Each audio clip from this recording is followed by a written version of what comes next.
Avant de pénétrer dans le sein des seins, il faut se plier à des règles d'hygiène très strictes.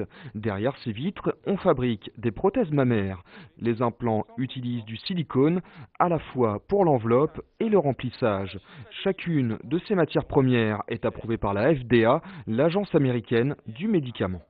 Les matières premières qui proviennent de nos deux fournisseurs américains, qui sont des matières premières de caractéristiques médicales, donc qui sont des silicones médicales. Ce sont des silicones qui ont été testés pour pouvoir être utilisés de façon médicale dans des dispositifs médicaux.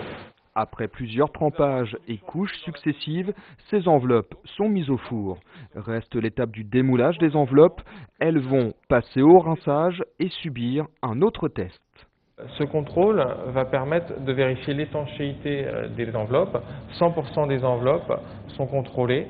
Donc la personne adapte un petit dispositif à la base de l'enveloppe et va surgonfler comme ça les enveloppes et par l'intermédiaire du miroir va vérifier l'absence de formation de chapelets de bulles. Traçabilité, hygiène, respect des normes, ce fabricant est aujourd'hui l'un des leaders sur le marché. Et malgré le scandale sanitaire des prothèses PIP, les commandes ont déjà battu des records depuis le début de l'année. Sebain a même décidé de venir en aide aux victimes de cette affaire. Les laboratoires proposent des prix 2 fois moins chers pour les femmes qui souhaitent remplacer leurs implants PIP.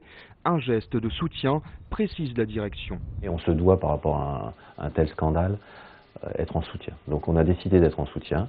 Nous avons fait un tarif préférentiel pour les femmes concernées, qui est en collaboration et en partenariat avec nos chirurgiens. Et donc je dirais que c'est un choix d'entreprise, un choix d'homme et un choix de profession. Les implants représentent en moyenne 10% du prix facturé par les chirurgiens aux clientes dans les augmentations mammaires. Dans le cadre de l'affaire PIP, ce sont près de 30 000 femmes qui pourraient être réopérées cette année.